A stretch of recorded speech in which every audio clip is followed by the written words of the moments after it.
So,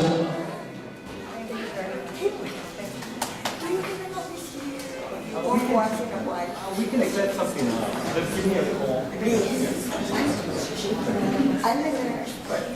okay, we'll go ahead and move on with our program.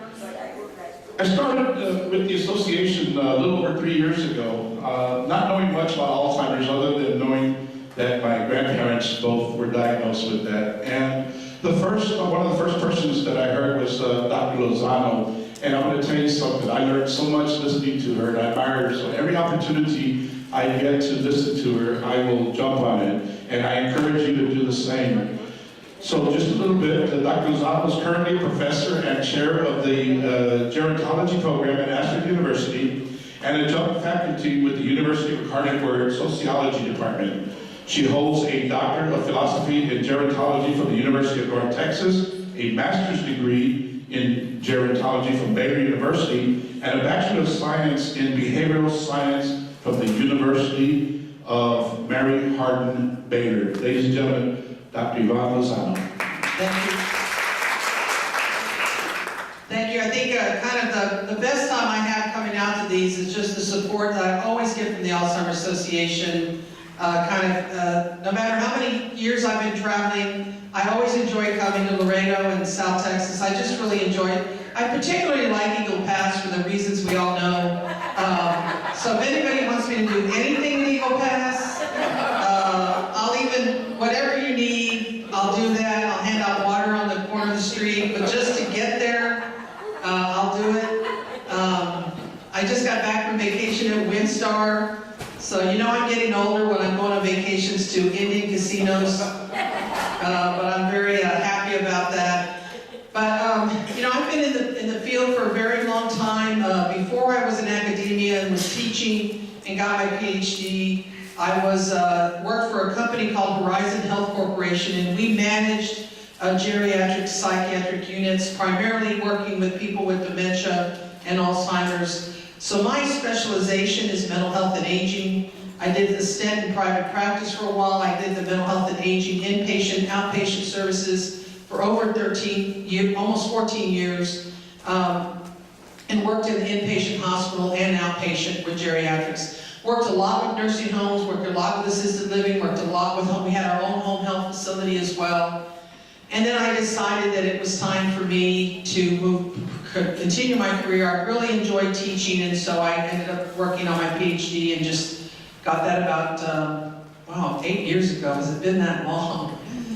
But anyway, I still love teaching, but what I really love doing and volunteering and on my own time when I can is to talk in this regard, particularly professional and family caregivers. And in my own personal history, I have a strong connection to the disease process. My grandmother had vascular dementia. My mother had vascular dementia as well. And so I was, and then my father who didn't have dementia, but my mother was his caregiver. So when my mother got dementia and she started to progress and got worse, she was living at home alone, very strong woman as you can imagine. My grandmother was the oldest of 21 children.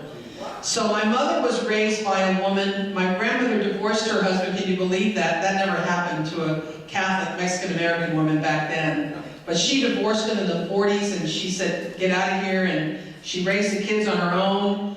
And I was luckily and blessed to be able to live next door to her for a significant period of time in my life. She still is the most important person in my life, even though she's gone. I learned so much from her. Everything from how to make tea out of leaves that fall out of a tree to how to kill a goat in the garage in the city, to make cabrito for dinner that night. That was an important lesson for me, but she was significant enough in my life that led me to work in this field. I believe that to be true. When my mother got dementia, and she was a fighter from the day one, and she was difficult in regards to some of her behaviors, but that was her personality all along. And those people who have heard my talk on anything related to this field, is a lot of it has to do with my stories about her. And I tell people, you know, 12, 16 years of education, and everything that I learned in school did not work on my family. It did not work on my mother, and it was not, I tried to throw that information out there. But you know, sometimes in our culture, it doesn't matter how many degrees you have, you're still just mija, and that's all you are to them. And you're still just the cousin or the brother or the sister, and pretty much that's where it lies. But I decided after my experiences and my mother's caregiving experience and my interactions with my family members that it was important that we start to talk about what's going on between family members and those relationships. So, I got this off. So raise your hand if you have a family. Raise your hand, okay. Okay. Raise your hand if you like everyone in your family.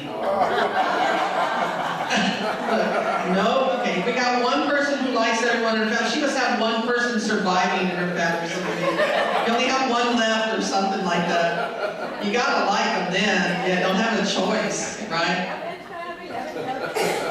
So there's some, if you're professional caregivers, it's important to kind of keep in mind that we want to avoid exploiting the trust, because the trust that you build with the family, which was one of my interests in working in gerontology, I like the idea of working with families, because to me, still to this day, that's been one of the funnest things I did when I worked in the inpatient psych, geriatric psych, was working with the family.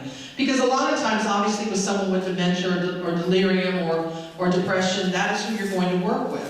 So you want to make sure that the family has to respect you. They may not like you, but you want to build that respect. But more than that is the trust that you want to establish with that family member. And that's important as well.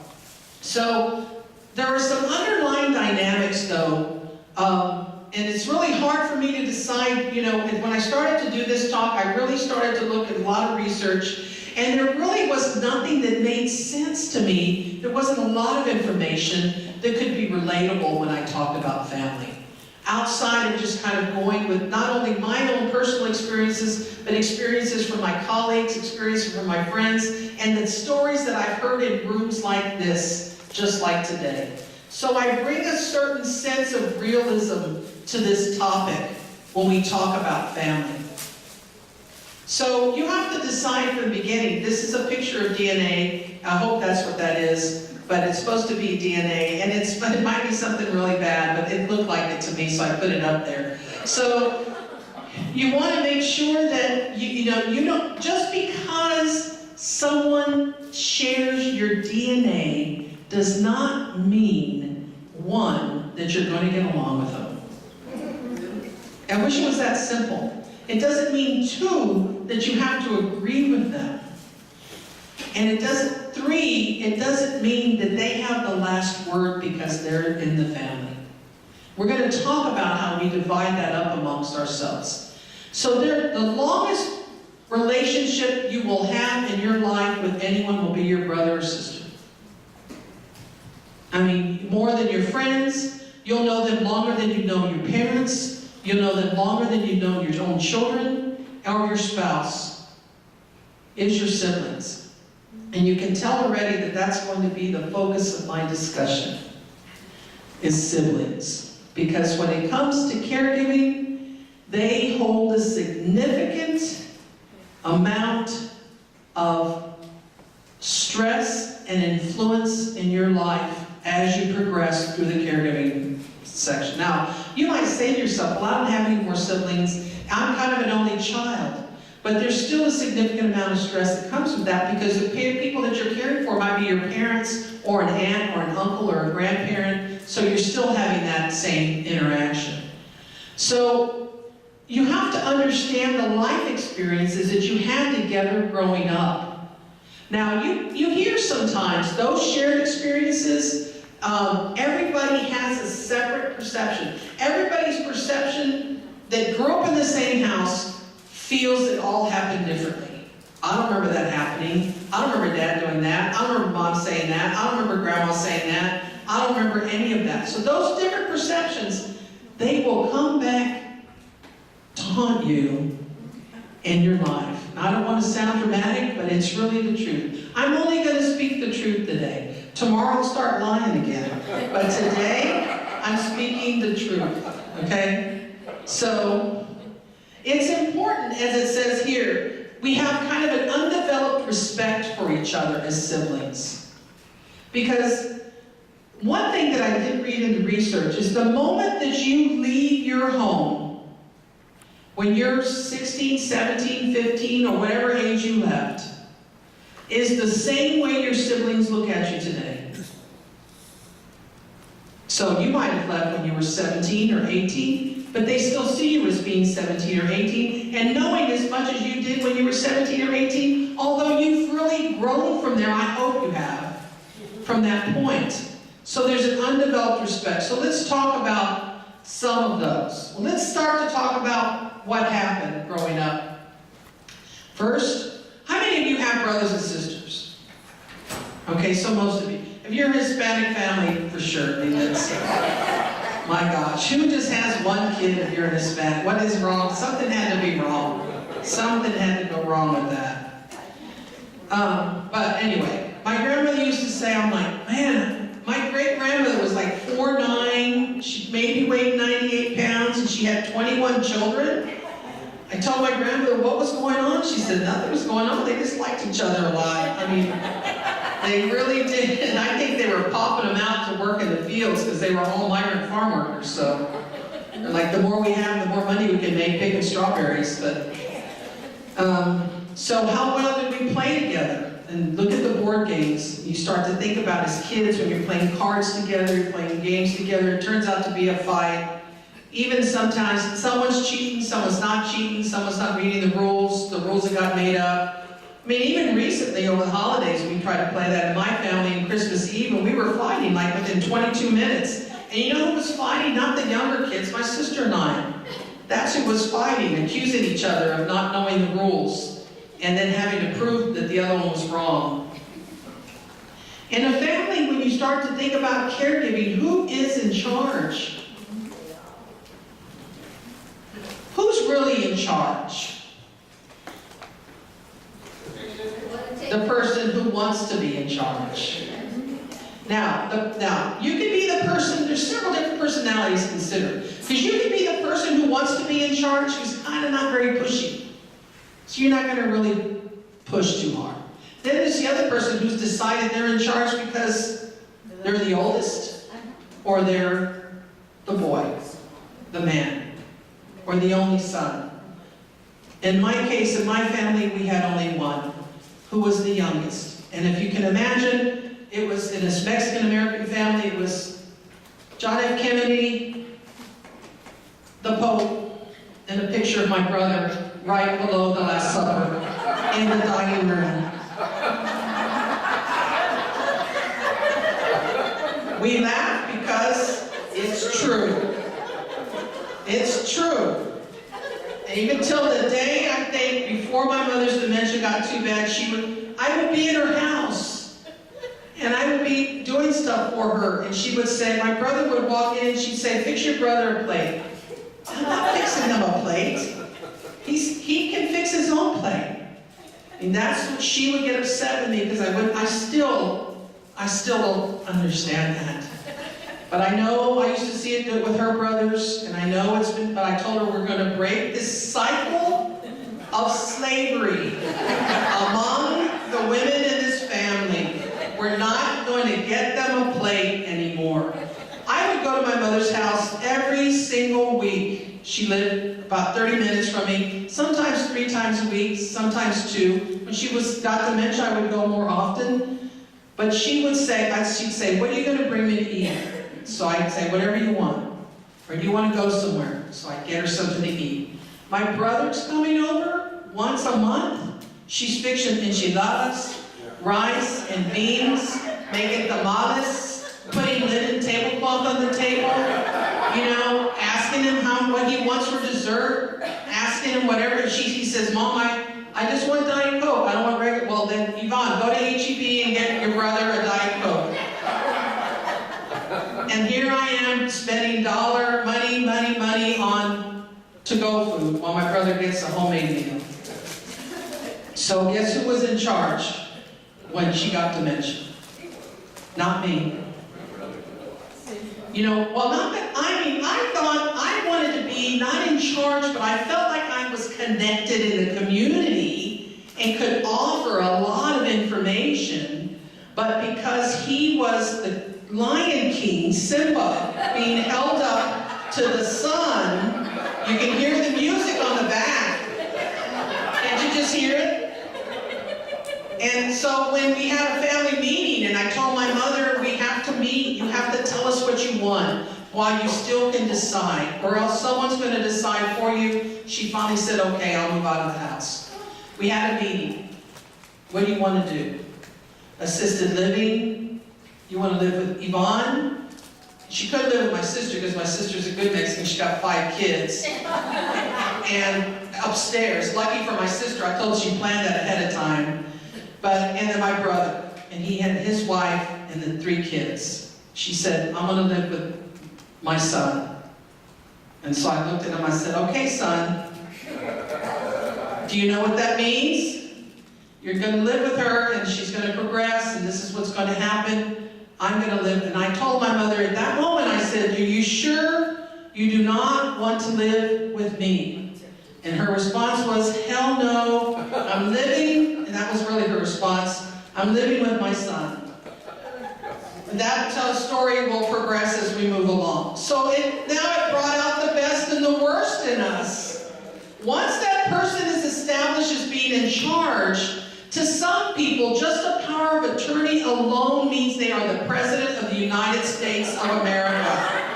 It means they are the President of the Lozano family and nothing else matters. I decide even how the grass is going to be cut. I decide who lives and dies. That's what I decide. So it can bring out the best and the worst in you, more worse than best. I can tell you that. And you know, I wish I could have all these fancy research stuff up here because I am a PhD and I am an academician, but you know what? This is the reality of dealing with families as caregivers. This is it. This is what really starts to happen. So now we can start to see these family dynamics in caregiving. It translates to the caregivers. There's resentment, there's anger, there's old baggage, disrespect. There's a bad history, maybe a good history gone bad. There's a lot, oh my gosh, family secrets.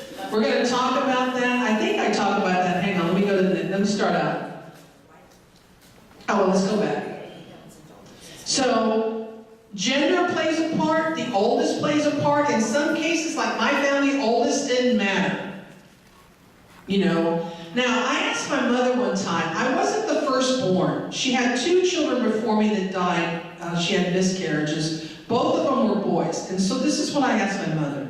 If those 2 siblings of mine had been born, would they be in charge? And she said, if they were, they were boys.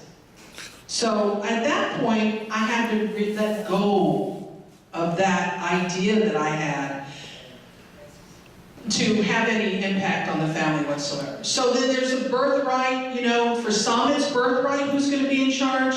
The entitlement, I should be in charge.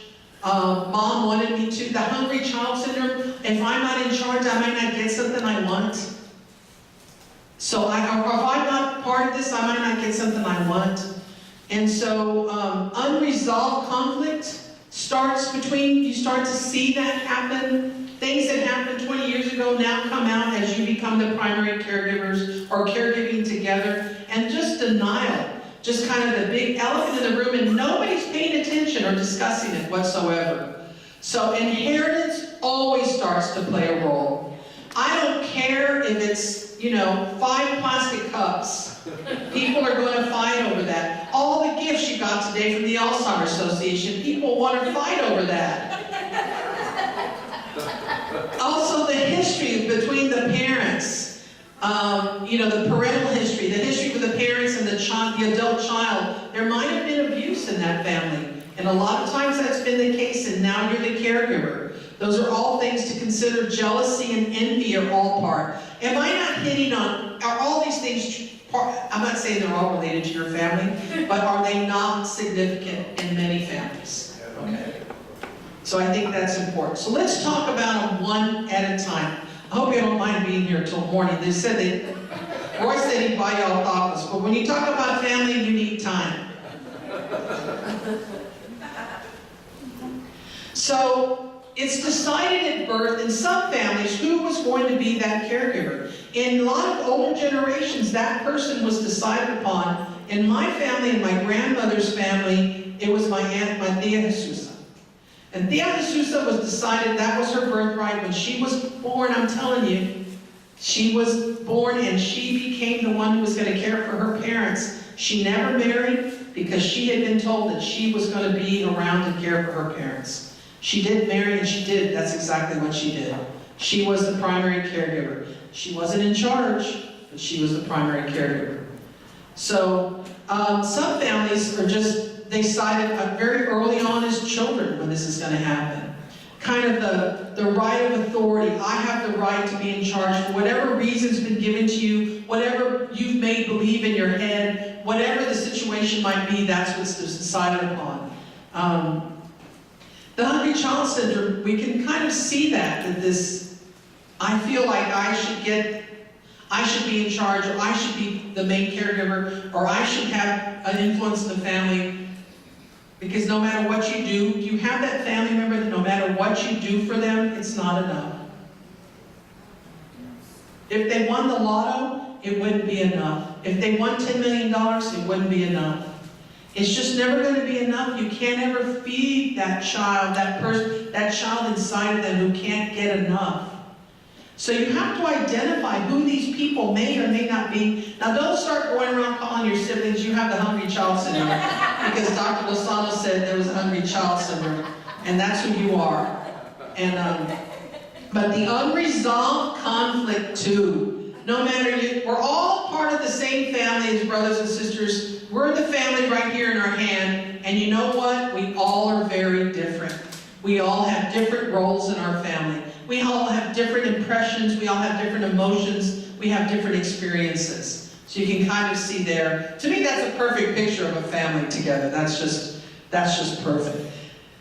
And then, kind of like this denial, we have this, are we going to confront? Am I the only one that sees that there's an elephant in the room? Are we going to talk about it? This becomes the most significant intervention that you can do in your family if you can even get it done. Once I did this in my family with the caregiving, it was not a positive experience for me. But it was, I did what I said, what I thought needed to be said, and I just got it off my chest. So, I don't get any more Christmas presents, but that's okay too. Inheritance plays a big part of that as well. Now, I don't care, and you guys know that whether it's $3 or $30 million, people go crazy for $3. They just go crazy for it.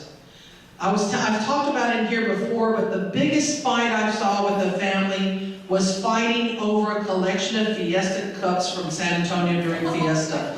The older woman had collected Fiesta beer cups. She had cabinet after cabinet filled, and the family fought over that almost to the point, because you know how we like to stab each other at holidays. Over stuff. So that was almost to the point of hurting each other. They were fighting. So you have to recognize, because once you've done the things as a caregiver, you've gone to the doctor, you've gotten evaluated, you've gotten your loved one on medication, and they're stable, there's still a lot of other dynamics going on. And it's important for the physician to be aware of what those dynamics are as well. He or she needs to know that there is a lot of negativity or problems going on that's causing some stress for your. And don't think that because they have dementia and Alzheimer's that they don't know what's happening. So they do if they hear the arguing and those kind of things going on. Criticism and judgment. First of all, let me say this. Your opinion is not a fact.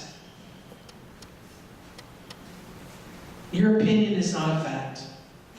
We like to believe our opinions are facts. Now, if you're a physician, you give an opinion, that's different. Obviously, if you can prove that this opinion is a fact, that's different. For the most part, giving your opinion among the family, it's not a fact. And so have you really known your siblings? I mean, think about it. How much time do you spend with them, unless your best friend? How many of you are best friends with one of your siblings? There's a few of you out there. You're really close. Those are not the siblings I'm talking about. Those are not the ones you know the one I'm talking about. The one who can't wait to tell you what's wrong with everything you're doing. We're going to start a church service here in a minute. All we need is a choir and we'll all start dancing around the aisles here. The parental history with your parents, I have a strong belief in this for many caregivers that I've worked with throughout the years. If you have a history of abuse with that spouse or with your parents, it's not a good idea for you to be the primary caregiver. You need to be out in the trenches somewhere from the outside. And if all of you are involved in that situation with a parent who was severely abusive or abusive, then you're going to have to get an intervention and have some professional caregivers come in to help. Because it becomes very complicated, it's emotionally destructive, mentally destructive, and can be turned into abuse against the person you're caring for. So keep that in mind. Know your siblings. Assess your relationship with your siblings. Do you hate them? Do you love them? Do you have respect for them? All of these you have to decide what it is and how it's going to work out. Because really, if you don't know your siblings that well, if you're not real close to them, then it turns into a business relationship. And I talk about this later, how to kind of resolve some of that. So, what we know in the midst of caregiving, that people's emotions are high. There's a lot of anxiety and there's a lot of fear, and it doesn't go away. It's always going to stay there when you're a caregiver because you have that level. There's so much stress going on and you feel so much of these emotions occurring. So while you're taking your mother or father or spouse to the physician for regular checkups, you have to make sure that you're doing the same for yourself. Going to support groups through the Alzheimer's Association, starting your own support group if you can, talking to whoever your minister, your priest, or whoever that might be for you, finding someone that you can confide in. And what I recommend to people outside of those things I just mentioned, and of course professional counseling, if you can't do any of those things or you need to do more, have 3 what I call 2 o'clock in the morning friends. So what are 2 o'clock in the morning friends? People that no matter what time you call them during the day, they're going to be able to be there for you and listen to you. And even if you just need someone to get on the phone with just a vent. Identify who those are. Think about their names right now and write their names down as soon as you can and their phone numbers and call them and say, today Dr. Lasana told me to identify you as my 2 o'clock in the morning friend. And if they hang up on you, you've got to find another one. Because that's not going to work. They're like, I don't want you to call me at 2 in the morning. I only want you to call me about 11. Because I'm still working on the recliner. At the refinery. We always have a tendency to not show our best side when it comes to our family members and our siblings. It's not, and she likes that picture. It's really not our best side. We digress into a younger part of ourselves. Sometimes we digress into teenagers, pre-adolescents. That digression is what causes the intensity of the conflict between the siblings. Because you're not dealing with each other as adults, you're dealing with each other as 14-year-olds. And you all know what I'm talking about. You're like, why did I say that? When did I start to act like that? You recognize that. Yeah. Who is the baby of the family? Who is the baby? And I'm not talking about the one who was last one born. Because there's that baby, and you know what I'm talking about. My brother is that baby. Who's the negotiator? Why is it important? Let's talk about that. Why would it be important to identify who these people are? Who's the one? Everybody likes to think that, oh, well, I'm the more logical one. I'm the one who can kind of keep people together. I'm the voice of reason for my family. And it's probably all not true. Because they believe that. But if you've seen it in action, because the words have to match their action. You can say it all you want. It's like a politician. You can tell me all the things you're going to do, but until I see it unfold before my very eyes, I'm not going to believe it. I'm not going to believe. How many times have your kids said, don't worry, I'm going to do the dishes? How many people do that? Okay, well, I'll be sitting here for a while, maybe years. Who's the caretaker? I want to take care of everybody. I want to make sure everybody's okay. The caretaker sometimes is not, you have to identify that person, but you can't let them overdo it. Don't use them. Don't let them be the one that does so much that they're not taking care of themselves. They're not acknowledging the fact, because that caretaker is filled with resentment anyway. When they get to a certain point, they're going to be filled with resentment and anger because no one helped them. And I'm going to talk about that in just a little bit, because I've decided of so many caregivers that I've spoken to in the last 15 years of my career, I've figured something out about caregivers that I don't hear very many people talking about. They're not going to like it. I'll tell you in a minute, because if I forget, remind me. So, just being dismissed. I don't care what you say, I don't care who you talk to, I don't care who you know, I don't care what you know, I don't want to hear it. That dismissiveness also creates resentment, frustration, depression, anxiety, and then of course there's the envy. You know, envy because of each other's own family life, envy because that person has money, jealousy, the threat of losing something. The threat of losing something. You can feel both at the same time. You can feel that jealousy and envy at the same time. But there's a lot of that, and I think all of that has to be discussed. So let's go back to that caregiving comment. When it's decided upon by the family member that they're going to bring in a professional service or someone to kind of help with the family, I think it's at that particular point, it's the responsibility of the primary caregiver to take care of themselves. Now you think to yourself, how can I take care of myself? Well, you've got some people coming in during the week who can kind of provide you some of that respite that you particularly need.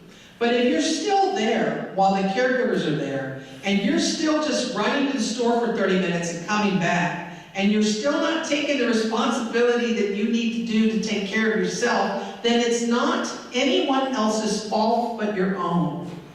And if you are I've had caregivers say, well, I don't ask my siblings. They know that I'm here with my family member, and they're still not coming by, and they're still not doing anything. It's their fault. If you don't tell people what you need, they're not going to know how to help you. Then there's the other caregiver. Well, I always ask, and everybody says no, or they give me excuses, or they got stuff to do. No is an answer to your question, which means you cannot ask that question anymore, which they have let you know that they can't. So now what you're doing is you're in charge of everything, you're the primary caregiver, but you're not doing anything to relieve yourself of some of these duties, giving yourself permission to maybe look on having that person you're caring for placed somewhere, or bringing in more hours for someone to help provide the professional care that they might need. So you have to ask yourself, as the caregiver, what is my role in this not working out for me? Some people say, well, you can take care of mom for half a day, and then you come back and complain about the way they took care of mom for half a day. Because you want things done your way. Why are you laughing? Because it's true. Yeah, it's true. There is some truth to it. I mean, so you have to pull yourself away from it all. Because if you don't pull yourself away, you can't point fingers at other people for not trying to do their job.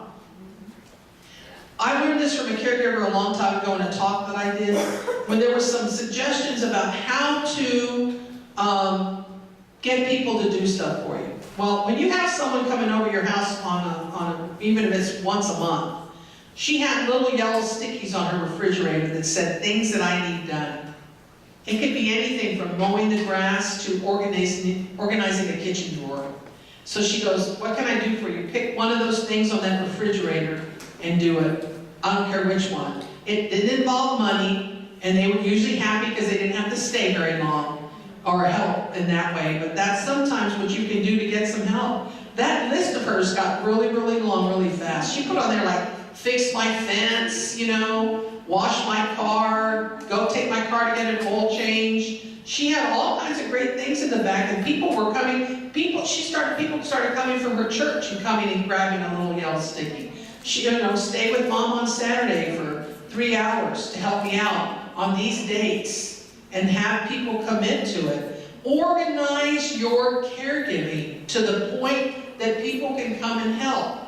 Now, if you've decided that there is absolutely no one in the world that can help you, no one, not one person, professional caregiver or family member or friend or someone from your church or someone from the Alzheimer's Association or respite care or someone from Area Agency on Aging, if there's no one that can help you, if you've decided to knock all those people off your list, you've created that mess yourself. No one. And many times, I don't do this anymore, I don't know why, at the end of a caregiving talk, I would always ask them, give me the reason that you can't get something done, and I promise you, and I can't bet them, because I would if I could, Jenny would be mad if I said, I bet you $100. But I would say, I bet you $100 I can solve your problem with caregiving, of not getting help to your house. I bet I can make that happen. And most of the time it's because they've decided, and made up their mind, there's nothing else that can be done. Nothing. We have to understand, we have to work as a team, as a family, for all the parental needs. It may not be that you can help physically, but maybe you can give $100 a month. Maybe you can buy groceries once a month. Maybe you can buy the things that your mother or father who's being cared for needs. Adult diapers, maybe they need pajamas, maybe they need medication help. Maybe that's the best you can do. I'll buy Dad's medication. Try something. Talk to people. Make that little yellow sticky list, and don't make it be a long list. Put the little yellow sticky where it can fit on one of those small ones. If it's a big one, people get scared. But put it on the little small one. And then also, what are their daily activities? Maybe you just want to go to Eagle Pass on Saturday, and you want someone to take care of your, or go to little, machines here in town that we're not supposed to talk about because they're all shut down. Maybe you can do that too. But, I don't know nothing about that, and I don't know anybody who goes to that. So, and maybe you can look at, meals. Maybe you can just prepare a meal. Maybe you can make some spaghetti and meatballs or enchiladas or arroz con pollo and take it over to them. There's other little things. So people think, in my family's case, if you can't take care of Mom for a week, I don't want you to do nothing. I don't want you to do anything. I don't want anything from you. Don't be that caregiver who's decided that's the solution. If you can't do what I want you to do, how I want you to do it, when I want you to do it, then don't do nothing at all. Well, then I'd be like, well, then what? You do it all by yourself. Don't be that caregiver. Transportation. Maybe just say, let me take Mom to her doctor's appointment next week. Just tell me only I know what medication she takes. Only I know what the doctor is. Oh, the doctor likes it when I go. The doctor's not going to like it if you take her. Don't make those kind of excuses. The physician just wants you to bring her. That's all he or she wants. So, family meetings. This is important because I tried to have a family meeting for about 2.5 years. To this day, we still haven't had one. And maybe 3 years. But you want to try to have a family meeting. Start early. Try to have a family meeting with the physician as well. Tell the doctor, I need extra time, I want to bring in my family, which to a doctor is a nightmare sometimes. But still, though, you want the family to hear what the physician has to say. Everyone must attend that meeting. We have FaceTime now. We have Skype. All those things are free if they can't be there. Send them emails. What's the best time? Everyone's going to give you a reason they can't meet. Find the time to meet, to discuss your parents or your spouses or your siblings' care, and meet. And talk about what everyone's role's going to be and how they're going to. And the no meeting, bring a calendar. Just say, I'll do Thanksgiving this year. Who's doing Thanksgiving in 2019? Who's doing Thanksgiving in 2020? Try to get them to commit to a time. If they say, I cannot commit any time because my kid's in soccer, my kid's in baseball, my kid's graduating, whatever the reason might be, I'm having a barbecue, I can't do it on my barbecue days. Whatever the reason is, then tell them how much money can you give me? How many times a month can you buy groceries for your mom? How many times a month can you help with other things that need to be done? If you can't commit the time, there's other things that they can do. So you might need a mediator. You might need someone that's from another country that nobody knows to come. You laugh because you know it's true, because if they connect you to that mediator somehow, they're your best friend and now nothing's going to be right. Have someone come in. Alzheimer's Association does mediation themselves. You can have someone come in and do that, or you can call them and say, do you have anybody that can help? Just bring maybe a volunteer that said, I'll do it, but don't have them be connected to you in any form or fashion. I think a mediator is the best idea myself, because they don't have any kind of emotional attachment to anyone in the family. They can kind of see the issues that are going on and kind of help you to resolve some of that.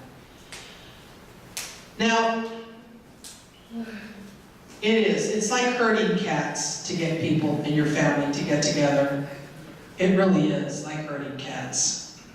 Because some people live out of town, you're trying to get everybody together, everybody has their own agenda, they've already decided you're going to do something, you're going to say something, you're going to accuse them of something, something like that's going to happen.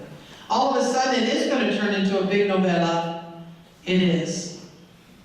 And for my mother, she used to think, she got me mixed up with a novella of somebody in the novella named Linda. And she used to accuse me of being Linda and, having extramarital affairs with all the people, these other men, and all of these other kind of things. And so I finally kind of put it together later, that she was accusing me of stuff just like the people she was living with were accusing me of things in the same discussion. So why would she become accusatory unless she was hearing other people accusing me of stuff too? And so I picked up on that. Let me just tell you something about Alzheimer's people. They know what they're talking about. Somewhere in the back of their brain, they're trying to tell you something. I used to tell her, give me the lotto numbers. I think you know what they're going to be next Saturday. So, understand what your role is. Once you decide, this is what I'm going to be able to do, this is how much I'm going to be able to do, this is my role, then stick to it. Stick to it and be consistent with what you've established you're going to do. And here's the hard part about being a caregiver, a family caregiver, if you're not the primary. Give up trying to get someone else to do what you want them to do. We have to do that in life. That's a hard thing in life anyway. All of a sudden you have to it's hard that people don't follow our direction. I mean, all of a sudden we're like Mother Teresa and Gandhi, and we decided how everyone's life can be so perfect that they just did things the way we said in the first place. Like my nephew's buying his first car today. He wanted me to go and I told him I was going to be here and I couldn't. He's 24 years old, he's getting his first car. And he said, I'm coming to you, Aunt Yvonne, because I know this makes me sound like I have bought 32 cars in my lifetime. So I'm the expert in the family. I'm not an expert as a gerontologist with my mother, but I'm a car expert. Now, if you ask my brother, I'm not anything expert, but my nephew thinks I'm a car expert. So he was texting me while I was over there earlier, and he showed me the picture, and I'm already like, no. And so he goes, but I really love it. And I'm like, I just can't give you my hands up, but if you make the decision for yourself, then go ahead and do it. It's really hard for me not to just, call them up and say, what the heck are you doing here? You want to be able to say that, but you have to let go. And that's hard when you see things. I mean, if you see abuse and those kind of things, I'm not talking about that. I'm talking about some of the things you think can be done differently. Well, why does she take him to that doctor? Why does she go at that time? And why does she give mom that medicine? And why does she feed mom that? And why does she, all of that goes on and on and on. Just let go. That's really hard for people to do. It was hard for me to do, and it still is hard for me to let go. It's so much more fun just to be angry and resentful, isn't it? It's so much more fun. Then when things are going smooth, you're like, okay, what's going to happen? There's going to be a tornado or a hurricane. Something bad's going to happen because things are going so well. And be honest. Honesty is, you will not be the most popular person. But it'll help when you say, this is all I can do.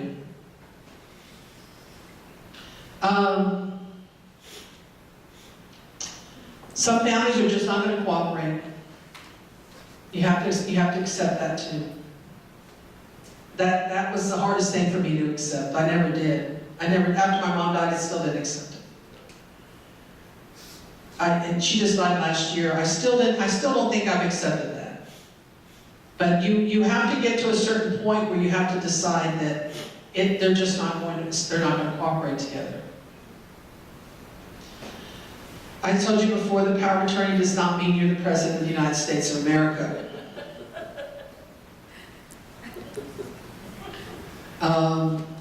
Understand that denial might be present, and you have to sometimes step out of your comfort zone. That's letting go of things. Find something else to do to occupy your mind. A long time ago, someone told me, I guarantee you, when you go to bed at night and all the stuff you're thinking about with your family, those people you're thinking about, they're not thinking about you at all. You're the only one worried about it to this extent. You're the only one concerned about it to this extent. I guarantee you they're not wasting their brain energy on it. They're not. So you think about them more than they think about you. My grandmother, being a devout Catholic, and she had one room devoted and dedicated as an altar to all of our deceased relatives, and I don't know how her house didn't catch on fire. There was candles running 24/7. And I'm not meaning one candle or two or three. I guarantee you, at any given time during the day, there were 16 candles running in her home. And she knew them all. She knew they were all there. When you walked in her house, you were like thinking the Pope was going to walk out of one of the bedrooms. I mean, it was bad. But sometimes just those little ways of comfort you can find from a spiritual or religious perspective, whatever's important to you, try to do some of those things. I'm going to tell you, candles that catch fire light me. I still like candles. But now, Walmart sells a battery-operated candle with any saint you want on there, or anything on, whatever you want. I love that candle. So keep it lit. I've kept it lit for a long time, and I pointed it toward my brother's house in that direction, hoping that he could get the light over there somewhere in this part of town. She stays looking that way, but when he does anything, the beading has her eyes right on him right there, man. She's watching him. That's right. Whatever works. We want to, like I said, opinion is not a fact. I'll talk about now. time here in a little bit. You can't ignore anymore, or whether you're forced to work together or not, you're still going to do it. You're going to have to work somehow together, or you need to step outside of the circle. Sometimes it's our own desire to be in control. I had to really face a lot of those issues with myself. And so our own desire to be in control. You don't have to like the way the other person does things. You don't have to. You're like, I'm not satisfied unless I approve it. I'm not satisfied unless I like it. If they're in that role, if they're the primary, whether you like it or not, no matter what they think of you, because I guarantee you, if you're not following their direction, they're complaining to everyone about you, about how unhelpful you are, and what a terrible job you're doing. And you have to be okay with that discussion they're having. Just point that candle and, kind of help them out a little bit to see the light. Just because they live 30 miles down the road doesn't mean they don't have to do anything. Does not give them a get-out-of-jail-free card in helping as a caregiver. Include them in the meeting, even if it's a phone call, always include them. You can use, like I said, Skype or FaceTime, whatever the situation might be, and keep the meeting informal. And when they say, who's going to be in charge? Why are you in charge of the meeting? Why are you calling the meeting? Why are you doing this? To say, no one's in charge, everyone's going to get their voice. And if you want to meet in many situations, like, why are we meeting in your house? That means you're in charge if you're going to your house. I don't care if you stop in the middle of the freeway and have a meeting. Just don't act, you're not going to make everyone happy. Where you're going to meet, what you're going to do, but they still need to be there. Sometimes I think a good place to go is just to try to go to the association or try to go to the physician's office or hire a counselor to work for an hour. Everyone's voice is important. Just because you don't agree with them doesn't mean it's not important, though. Keep that in mind as well. Don't ridicule, do not roll your eyes. Gosh, have you ever tried not to roll your eyes? It's really hard to do, which is why I now wear really dark sunglasses around my brother. Set your expectations. In other words, don't expect too much, but have some expectations at this meeting. You're not going to resolve long-standing family issues in an hour. You're not going to be the Brady Bunch where everything gets resolved in 20 minutes. Like a TV show, at the end of 20 minutes, everybody loves each other again and they go skipping off in the backyard. It's just not going to happen. You can't fix everyone in the family. They're who they are already. They have to make a decision to change who they are and be different. But you know what the hardest thing about this position is? Is that you have to be the one to make the change. You don't want to be. Why do I have to change? They're the one doing that. You have to change by moving yourself away from who they are and who they're being. If they come to you one day and say, you know what? I'm being this way and I'm being that way, and now I've decided I've done the wrong thing, so will you accept my apology? You can wait for that. You don't have to force them into telling you that because they're not going to do it. They're not. You have to be the one to step away from that expectation. That expectation that you want them to do the right thing. At the end of the meeting, you want to recap. And whatever you do, we all have phones that record. Record the meeting. Because 3 minutes later, it will all be, that's not what you said, that's not what they said, that's not what happened, that's not what... Record the meeting. People cannot ignore a video recording. You can't do it. And you can't hire that attorney that Trump hired either because he can't help you. He's going to go to jail. Follow up afterwards. Have a summary of what happened and put it out there.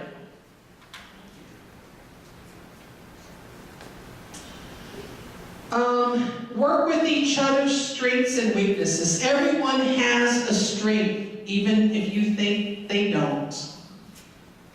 Everyone has a strength. Figure out what that is. Understand your weaknesses too, and your strengths. Understand their weaknesses as well. Don't have to point it out to them. You don't have to put it in a t-shirt. You can't wear a t-shirt that says, I know your weaknesses. Maybe a geriatric care manager. I don't know if there's any in town. Sounds to me like there's not. But sometimes that person can help. An elder law attorney is always an important person to have in your life during this time. Is someone who understands elder law. A counselor was very important for me in my time, and my mother was very important. A mediator, those are just suggestions. An outside person is very important. Because you know, for the most part, we just want somebody to agree with us, do we not? Let me talk to people that I know are going to agree with what I'm saying.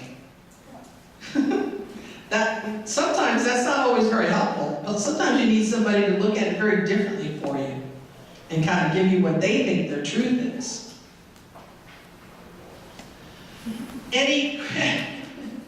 This is not my cat, but I love cats. Any questions or comments? We've got about 6 minutes left. I can't believe I got through that. I never get through it. Y'all must be bored listening to me, so talking and talking. Any questions or any thoughts going through your head? Related to this topic, of course. Other than the fact that I recorded the royal wedding and I can't wait to get home because we're going to have a royal wedding party. We're going to watch it tonight. I didn't want to look at my internet today. I didn't watch the TV in the hotel this morning. I don't want to see nothing. I don't want to hear nothing. Let me tell you about the dress. You better not tell me nothing. Go ahead. I've gotten to the point, man, that I avoid it. I avoid my siblings. I completely avoid it. I make an appointment. I see my mother twice a week, and they know when I go. And they do not show up when I'm there. Because I don't go to them. I just avoid it. I don't want to conflict with them. I don't know. I can't meet them. I can't get them to do what I want them to do. I'm not the control person. I'm not the one who'll be in charge. But I feel that they should, for 5 children, and only one is helping me. The other 3 have an excuse for everything. So it's like I give up. And the one from San Antonio, God forbid, touch that one.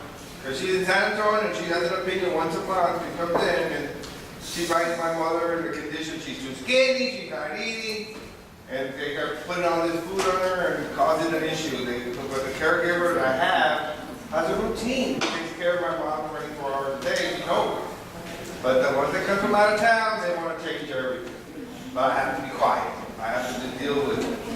Because then they won't come and visit mom, and I don't want that. Yeah, and it's your choice of how, it's your choice of how you want to handle that, if that works for you. The ideal thing would be to have a meeting with the family, but if that works for you, if that's what works best, if you think that it's accomplishing what you needed to accomplish, but accept the fact that if you've decided you don't want their help, then you're not going to, it's just you and your other sibling. You say you have to ask. Asking for something little, like the one who said she's too skinny, say, well, okay, well then give me some grocery money. That's what I do. What did you do? What did you do for your mother? You have an issue with the way mother is? Don't let her know what she already knows, and that's that she's not doing nothing. She already knows that she's not doing nothing. So just say, listen, we could use a little help with grocery money. Can you give us $50 a month? Or can you go get groceries? She says, no, I can't do that. Then tell her, okay, thank you. And thanks for visiting, Mom. It's glad to see you. I'll need to do a couple of deep breaths before I talk to her. Yeah. If you can't talk to her, put it on the refrigerator. I think I can do that. I like that. If you can't talk to her, put it on the refrigerator. Maybe she'll read it. Can she read? If she can read, do that. Okay. Anyone else? I just have a Yes, sir. I just have comments about since I think part of which is weaved through your whole talk, which is totally hilarious. I mean, really informative but hilarious, which means that's also something that we should just find a sense of humor in all of this, because I see it. We're all cracking up because this is all shared experience, and it's very black humor. but it's damn funny anyway. So I think if we give ourselves permission to just laugh at ourselves and them, you know, our siblings, then I think that's a great escape valve too. We don't want to forget, because the only thing that kept me sane when my mother was going through hers was the laughter. And I have found in my experiences in talking for the Alzheimer's Association that I use a lot of humor in all the talks that I do, no matter what I'm talking about. And I think that we need that release, and we need to be able to laugh at ourselves. And we, you know, at some certain point when we know things are as they are, we cannot allow ourselves to not see the humor in it, and to recognize, and to not accept the way it is. The way that you see your siblings now is the way that it is. And if it's not going to change, there's nothing you can do or think to try to change it, except just, you know, carry on with your life the way that it is. It's a good point. We said that we're gonna go to church. Yeah, we'll just put the candle out there. Sometimes I feel like I'm too serious. And something happened this weekend where my mom said something way out of line, and her sister just burst out laughing, thinking that it was so funny. It had nothing to do. And all I did was just hold my breath, and I didn't even turn to look, but I couldn't laugh. And I don't know, am I being too serious? Or I just don't feel it's right to laugh in front of the person because Oh, did they laugh at her? at something she said that was, Well, you know you know what? what I'm saying? It's like, Did she laugh too? no. She didn't laugh about it? Well, you could just say, Mom, that was really funny what you said. That was funny. You know, I mean, I think there's laughing at her and laughing at her expense. I mean, you know, sometimes I'm going to tell you, man, that's one of the reasons I like working with Alzheimer's patients. They crack me up. I mean, we all agree with that. I mean, they do. I think, but if it's something, you know in your heart when is a good time to laugh and when it isn't a good time to laugh. You know that you don't want to make fun of that person. And then I would tell my mom all the time, you're hilarious. When did you get to be so funny? But, I mean, she thought that was funny that I thought she was funny because she used to never be funny. So, I mean, that was, just use your judgment. Okay, I think I need to go. Thank you guys, it's been great.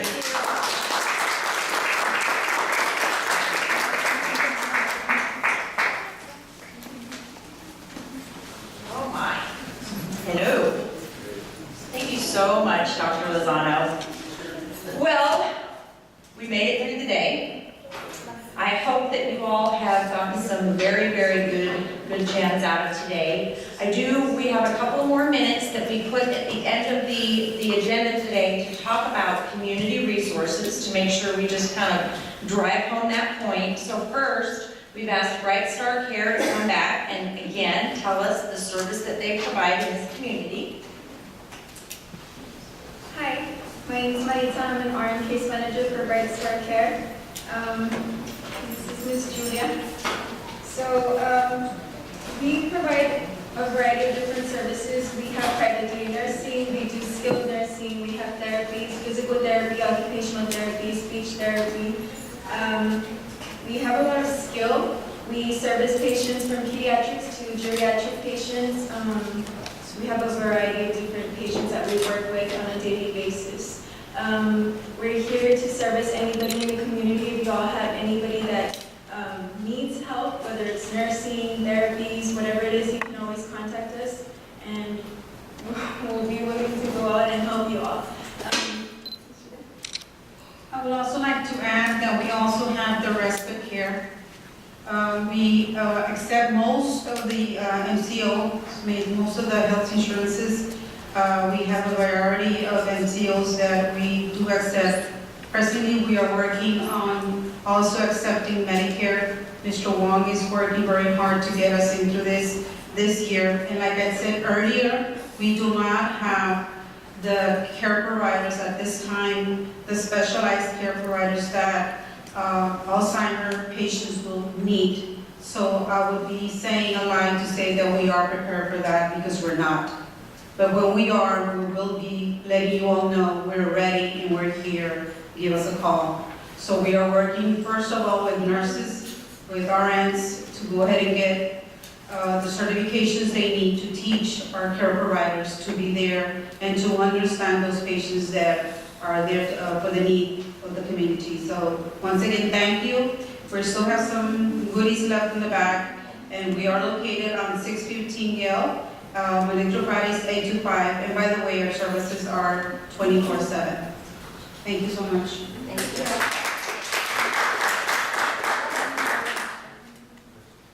Hello, everybody. Like I mentioned earlier, my name is Dr. Eduardo Esteves, and I'm a clinical neuropsychologist. For some of you, you might be wondering, what the heck is a neuropsychologist? And so, what a neuropsychologist is I'm a psychologist that specializes in neuropsychology. And so, what I did is I received my PhD in neuropsychology, then I did my internship in neuropsychology, then I did a 2-year fellowship in neuropsychology.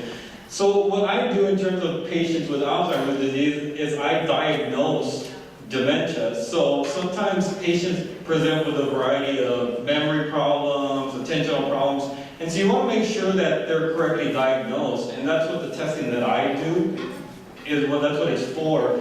So a good example is a patient might be complaining of memory problems, and it turns out that it might be due to different variables, like depression can cause memory problems, anxiety, sleep problems. In contrast, maybe these patients have memory problems and they haven't been diagnosed, and that's why it's important to diagnose them.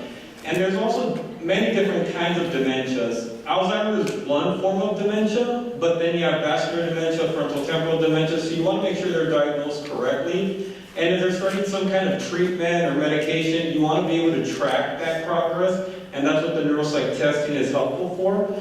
Right now, like I said, I'm originally from Laredo, all my family's here, but I'm based in the Valley. I'm at Doctor's Hospital at Renaissance, and I do neuropsych testing there. I have business cards here if y'all are interested.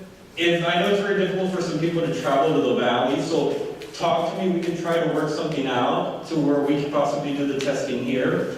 And I'm also going to doing another talk hopefully in the future on Alzheimer's in general, and talk to you all about the different signs and symptoms and possible treatments for it as well. But like I said, neuropsych testing is very helpful for 1, diagnosing dementia, and 2, also providing recommendations for treatments, not only for the patient but also for caregivers. But thank you very much for your time.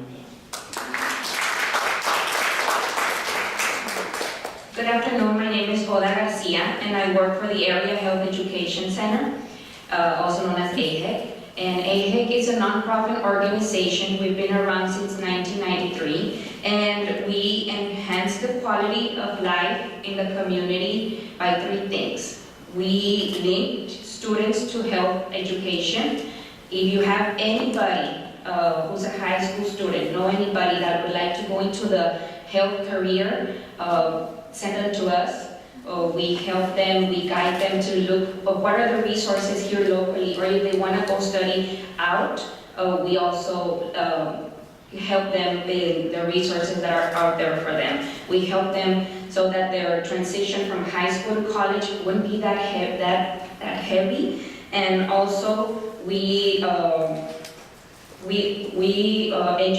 bring educational sessions to the community and to our health care professionals so that they can know a little bit about the health-related topics, public health-related topics that are important in our community. And we partner up with different agencies like the Alzheimer's Association today and brought this very valuable symposium to you all and hope that you all can benefit from it. Thank you.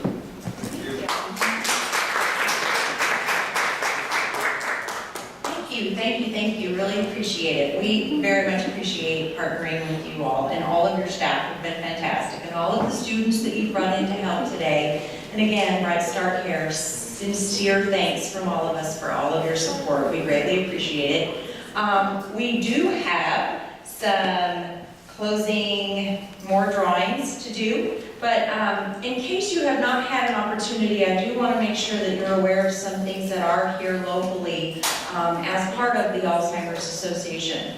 Miss Melissa Guerra was recognized earlier today, and she has been an Alzheimer's Association support group facilitator for how many years? Since 2004, 13? Since 2004. Can you imagine that she's done. That means once a month at the place where you guys meet. She holds a support group, and that is here, it's in the community, it's for you, it's one. If you feel like there's more, the need is more, great. We have excellent training. All of our support group facilitators are volunteers that we put through great training. So whatever we can do, we want to build on that or just continue to keep growing your support group, because it really does make a difference when you get to talk with people who understand what you're talking about, and they don't judge, because they understand how incredibly difficult this is. So on our table, if you haven't grabbed brochures, on the back of every single one of our brochures is our 800 number. I know sometimes it's the last thing that we want to do is talk with a stranger, but if you call the Alzheimer's Association's 1-800 number, it's available 24 hours a day. So that if you don't have 3 friends that you can call at 2 o'clock in the morning, you can call the association. We are staffed around the clock, and any language, and you will be able to speak with a staff person. And if you have questions, if you need resources, if you want a list of something that's here in this community, or if you need to vent, as Dr. Lozano was saying, if you just need a very caring, understanding, listening person, you can call at any time. We've talked about advocacy today. Joe, thank you so much for your volunteerism and leading the way with advocacy in this community. We've talked about research and wanting you to get involved with any possible research studies. We have classes, we have ongoing classes, and our classes are all, if you want to take them, they are all free online on our website, alz.org. And we have classes like effective communication techniques, behaviors, which was excellent what Dr. Gonzalez told us earlier today. Can you believe that was just earlier today? It's been a long day, hasn't it? It's been a beautiful Saturday together, but she talked about behaviors. We have classes on legal matters and financial matters. I say last year, it was actually the year before, that Alzheimer's became the most expensive disease in our country. So talking about finances and these expenses is really important, and so we have some really good educational classes with that too. Safety. We have some really good materials and a lot of support and tips related to the safety issue of all of the wandering that can occur with Alzheimer's disease and the tough topic of driving. So if you are dealing with that, or you know someone who is, please ask them to call us. We do not have a magic wand, and I wish that we did, but we do have some excellent tips and suggestions and ways to handle certain situations. So please do call anytime if safety is one of those important things that you are dealing with. Want to say sincere thanks to all of our presenters today, and want to do some more drawings. And if you are here as a social worker or a nurse and getting CEUs for the day, if you'll just stop by our table, we do have certificates of attendance for professionals in attendance today. Mark, you want to draw? Sure. I do remind everybody that this year, our third walk, right? Third walk this year will be happening on Saturday, September the 29th at TAMU. So you guys, I think we have some save dates back there. If not, just mark your calendars, or it's in the program. So mark that calendar, get registered. Registration is absolutely free. Okay, it doesn't cost you a penny. We do ask that you fundraise, but we also want you to be a part of that. So with that said, let's go ahead and give away the last names that we have available here to us. And we want Melissa Guerra. Kelly Cisneros, are you here? Thank you.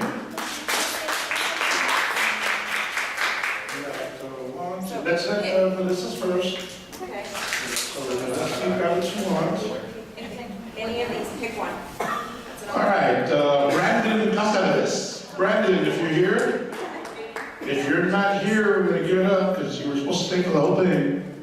Sorry, Brandon. Carla Guerra. Okay. You let her know she would have won. Aurora Santa Cruz. Is that her? Congratulations. A couple more there. Alyssa Vela. Alyssa Vela. Going once, twice, now. Joanna Olera. Oh, all right, Joanna. ¿Es en inglés? Okay, got two more. Gloria Rodriguez. Gloria.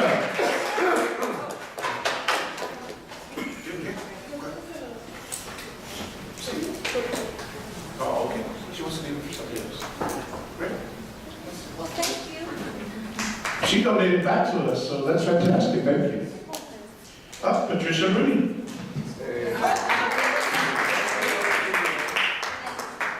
All right, this is the grand prize that we saved for last, donated by Bright Stars, so thank you.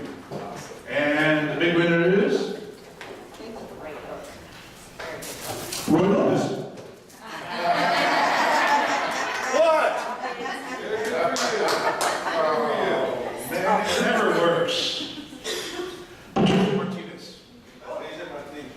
Patricia Martinez.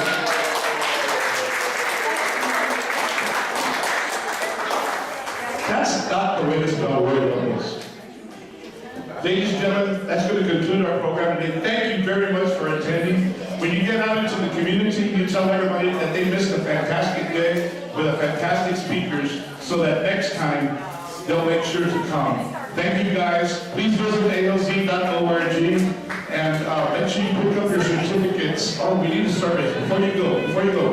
One last thing, we do want you to please fill out a survey based on today's programs.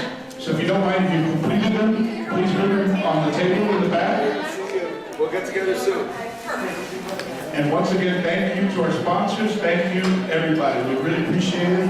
Please be safe and visit our website, alz.org, for any information.